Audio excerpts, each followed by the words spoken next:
ମଣିଷ ବଞ୍ଚି ରହିବା ପାଇଁ ଯେପରି ଖାଦ୍ୟ ସାର ପାଣି ଖଣିଜ ଲବଣ ଆଦିର ଦରକାର କରିଥାଏ, ସେମିତି ହିଁ ଗୋଟେ ଗଛର ବୃଦ୍ଧି ପାଇଁ ତାର ସଠିକ୍ ଫୁଲ ଫଳ ଆସିବା ପାଇଁ 16ଟି ପୋଷକ ତତ୍ତ୍ୱର ଆବଶ୍ୟକତା ରହିଥାଏ। ତ ଆସନ୍ତୁ ଆଜି ଆମେ ଜାଣିବା ଏହି 16ଟି ପୋଷକ ତତ୍ତ୍ୱ ଗୁଡ଼ିକର ଭୂମିକା କ'ଣ, ଏହାର ଉତ୍ସ କ'ଣ, କେଉଁ କେଉଁ ଉତ୍ସରୁ ଆମେ ପାଇପାରିବା, ଯାହାଫଳରେ ଆମର ଗଛର ଭଲ ଗ୍ରୋଥ୍ ହେବ, ଭଲ ପ୍ରଡକ୍ସନ୍ ହେବ। ତ ନମସ୍କାର ଚାଷୀ ଭାଇମାନେ, ମୁଁ ଉପେନ ଆପଣମାନଙ୍କୁ ଓଡ଼ିଆ ଏଗ୍ରୋଟେକ୍ ୟୁଟ୍ୟୁବ୍ ଚ୍ୟାନେଲରେ ସ୍ୱାଗତ ଜଣାଉଛି। ତ ଚାଲନ୍ତୁ ଭିଡ଼ିଓକୁ ଆରମ୍ଭ କରିବା। ଭିଡ଼ିଓଟିକୁ ବେଶୀ ଲମ୍ବା ନକରି ମୁଁ ଆପଣଙ୍କୁ ସିଧା କହିଦେଉଛି ଯେଉଁ 16ଟି ପୋଷକ ତତ୍ତ୍ୱ ଗୁଡ଼ିକର ନାମ ଏବଂ ରାସାୟନିକ ପ୍ରକ୍ରିୟାରେ ଆମେ କେଉଁ କେଉଁ ସୋର୍ସରୁ ପାଇପାରିବା। ନହେଲେ ଆପଣମାନେ କହିବେ ଯେ ଏଗୁଡ଼ିକ ତ ରାସାୟନିକ ପ୍ରକ୍ରିୟାରେ ପାଇପାରିବା, ଜୈବିକ ଉପାୟରେ କାହିଁ। ତ ଏଥିରେ ମୁଁ ରାସାୟନିକ ପ୍ରକ୍ରିୟାରେ କେଉଁ କେଉଁ ସୋର୍ସରୁ ଆମେ ପାଇପାରିବା ସେଗୁଡ଼ିକ ବିଷୟରେ କହିବି। ତ ପ୍ରଥମେ ହେଉଛି ନାଇଟ୍ରୋଜେନ୍। ନାଇଟ୍ରୋଜେନ୍ ହେଉଛି ୟୁରିଆରୁ ପାଇପାରିବା, DAPରୁ, ଆମୋନିୟମ୍ ସଲଫେଟ୍ରୁ। ଏବଂ ଦ୍ୱିତୀୟ ଜିନିଷଟି ହେଉଛି ଫସ୍ଫରସ୍। ଫସ୍ଫରସ୍ ଆମେ single super phosphate, DAP, MRP ସେସବୁ ଗୁଡ଼ିକରୁ ପାଇପାରିବା। ଏବଂ ତୃତୀୟ ଜିନିଷଟି ହେଉଛି ପଟାସ୍।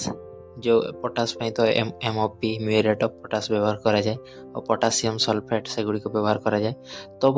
ତ ନାଇଟ୍ରୋଜେନ୍, ଫସ୍ଫରସ୍, ପଟାସ୍ ଏଗୁଡ଼ିକ ହେଉଛନ୍ତି ବୃହତ୍ ପୋଷକ ତତ୍ତ୍ୱ। ତ ବର୍ତ୍ତମାନ ଆମେ ଜାଣିବା ମଧ୍ୟମ ପୋଷକ ତତ୍ତ୍ୱ। ତ ସେଥିରେ ରହିଛନ୍ତି 4 ନମ୍ବର ରହିଛି କ୍ୟାଲସିୟମ୍। କ୍ୟାଲସିୟମ୍ ଆମେ ଚୂନରୁ ପାଇପାରିବା, ଜିପ୍ସମରୁ ପାଇପାରିବା, କ୍ୟାଲସିୟମ୍ ନାଇଟ୍ରେଟ୍।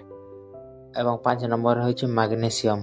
ମାଗ୍ନେସିୟମ୍ ଆମେ ଏପ୍ସମ୍ ସଲ୍ଟ ସେଗୁଡ଼ିକରୁ ପାଇପାରିବା, ଡେଲାମାଇଟ୍ ଆଉ ମାଗ୍ନେସିୟମ୍ ସଲଫେଟ୍ ସେଠାରୁ ପାଇପାରିବା। ଏବଂ ତୃତୀୟଟି ହେଉଛି ସଲ୍ଫର୍। ସଲ୍ଫର୍ ଜିପ୍ସମରୁ ମଧ୍ୟ ମିଳିଥାଏ, ବେଣ୍ଟାନାଇଟ୍, ସଲ୍ଫର୍, SSPରେ ମଧ୍ୟ ସଲ୍ଫର୍ ଅଛି 13%। ଏବଂ 7 ନମ୍ବର ସିରିଏଲରେ ରହିଛି ଜିଙ୍କ୍। ଜିଙ୍କ୍ ତ ଆପଣମାନେ ଜାଣିଥିବେ, ଜିଙ୍କ୍ ସଲଫେଟ୍ରେ ମିଳିଥାଏ, ଆଉ ଚିଲେଟେଡ୍ ଜିଙ୍କ୍ ସେଥିରେ ମଧ୍ୟ ମିଳିଥାଏ। ତ ଏଇ ଯେଉଁ କ୍ୟାଲସିୟମ୍, ମାଗ୍ନେସିୟମ୍, ସଲ୍ଫର୍, ଜିଙ୍କ୍ ରହିଲେ ଏଗୁଡ଼ିକ ହେଉଛନ୍ତି ମଧ୍ୟମ ପୋଷକ ତତ୍ତ୍ୱ। ଏବଂ ପରବର୍ତ୍ତୀରେ ଦେଖିବା ଆମେ ସୂକ୍ଷ୍ମ ପୋଷକ ତତ୍ତ୍ୱ ଯେଉଁଗୁଡ଼ିକ ରହିଲେ। ତ ସୂକ୍ଷ୍ମ ପୋଷକ ତତ୍ତ୍ୱ ରହିଲା ଆଇରନ୍, ଫେରସ୍ ସଲଫେଟ୍ରୁ ପାଇପାରିବା। ତ ସେମିତି ଆଉ 9 ନମ୍ବର ରହିଲା ବରନ୍। ବରନ୍ ତ ଆପଣମାନେ ଜାଣିଥିବେ, ଯେଉଁ ବୋରାକ୍ସ 20 ମିଳିଥାଏ, ତ ସେଥିରୁ ମିଳିଥାଏ। ଆଉ ସେଲେୱର ବୋରାକ୍ସ ସେଇଟା ମଧ୍ୟ ବରନ୍ରେ, ସେଥିରେ ମଧ୍ୟ ବରନ୍ ମିଳିଥାଏ। ଆଉ 10 ନମ୍ବର ରହିଲା ମାଙ୍ଗାନିଜ୍ ସଲଫେଟ୍, ସେଥିରୁ ପାଇପାରିବା।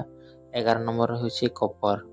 କପର୍ର ସୋର୍ସ ହେଉଛି କପର୍ ସଲଫେଟ୍ ଆଉ କପର୍ ଅକ୍ସିକ୍ଲୋରାଇଡ୍ ଯେଉଁ ଫଙ୍ଗିସାଇଡ୍ ଆସେ, ସେଥିରେ ମଧ୍ୟ ଟିକେ ମାତ୍ରାରେ କପର୍ ରହିଛି, ତ ସେଥିରୁ ମଧ୍ୟ ଆମେ ପାଇପାରିବା। 12 ନମ୍ବର ସିରିଏଲ୍ ହେଉଛି ମଲିବଡେନମ୍, ସେଇଟା ଆମୋନିୟମ୍ ସଲଫେଟ୍ ମଲିବେଟେଟ୍, ସେଥିରୁ ଆମେ ପାଇପାରିବା। 13 ନମ୍ବର ସିରିଏଲ୍ ହେଉଛି କ୍ଲୋରିନ୍। ପଟାସ୍ ସାର ଅଛି, ସେଥିରେ ମଧ୍ୟ ପାଇପାରିବା। ଏବଂ କେତେକ ପାଣିରେ ମଧ୍ୟ କ୍ଲୋରିନ୍ ମାତ୍ରା ଥାଏ, ତ ସେଥିରୁ ପାଇପାରିବା।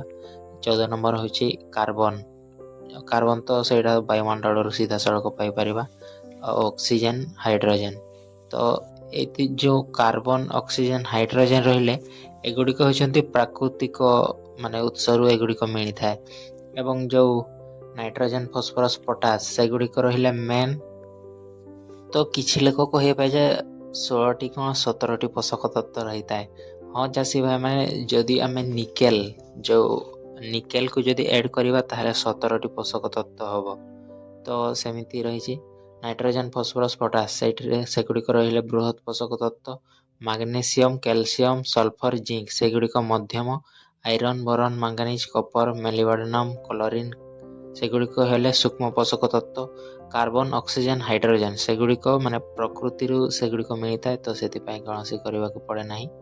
ଯେଉଁ କାର୍ବନ୍, ଅକ୍ସିଜେନ୍, ହାଇଡ୍ରୋଜେନ୍ ରହିଲେ, ତ ମେନ୍ ହେଉଛି ନାଇଟ୍ରୋଜେନ୍, ଫସ୍ଫରସ୍, ପଟାସ୍ ସେଗୁଡ଼ିକ ବେଶୀ ପରିମାଣରେ ଦରକାର। ଆଉ କ୍ୟାଲସିୟମ୍, ମାଗ୍ନେସିୟମ୍, ସଲ୍ଫର୍, ଜିଙ୍କ୍ ସେଗୁଡ଼ିକ ତାଠାରୁ ଟିକେ କମ୍ ପରିମାଣରେ ଦରକାର। ଆଉ boron, manganese, copper, molybdenum, chlorine ସେଗୁଡ଼ିକ କମ୍ ହେଲେ ବି ଚଳିବ, କିନ୍ତୁ ଦେବା ଦରକାର। ଆଉ ଗୋଟେ ମୁଖ୍ୟ କଥା ଏଠି କହି ରଖିବି, ମାଗ୍ନେସିୟମ୍, କ୍ୟାଲସିୟମ୍ ଆଉ ସଲ୍ଫର୍ ଏଗୁଡ଼ିକ ହେଉଛନ୍ତି ରୋଗ ପ୍ରତିରୋଧକ ଶକ୍ତି। ଏଗୁଡ଼ିକ ଦେଲେ ଗଛର ରୋଗ ପ୍ରତିରୋଧକ ଶକ୍ତି ବଢ଼ିଥାଏ, ତ ଏଗୁଡ଼ିକ ନିହାତି ଭାବରେ ଦିଅନ୍ତୁ। ଜିଙ୍କ୍, ବୋରନ୍ ଦେଲେ ତ ଆପଣମାନେ ଜାଣିଛନ୍ତି ଫୁଲ ଫଳ ଅଧିକ ମାତ୍ରାରେ ମିଳିଥାଏ। ତ ଏମିତିକା ରହିଛି। ଭିଡ଼ିଓଟି ଯଦି ଆପଣମାନଙ୍କୁ ଟିକେ ହେଲେ ବି ଇନଫର୍ମେଟିଭ୍ ଲାଗିଥାଏ ବା ଆପଣମାନେ କିଛି ନୂଆ ଜିନିଷ ଜାଣିବାକୁ ପାଇଛନ୍ତି, ତାହେଲେ ଆମ ଓଡ଼ିଆ ଏଗ୍ରୋଟେକ୍ ୟୁଟ୍ୟୁବ୍ ଚ୍ୟାନେଲକୁ ଲାଇକ୍, କମେଣ୍ଟ, ସେୟାର ଏବଂ ଚ୍ୟାନେଲଟିକୁ ସବସ୍କ୍ରାଇବ୍ କରି ରଖିଥାନ୍ତୁ। ଏହାର ନେକ୍ସଟ ଭିଡ଼ିଓରେ ଆମେ आमे जानिबा आमे कौ सोर्स रु पाई परिबा। तो आउ होची मेन जोटा कि रहिला आमे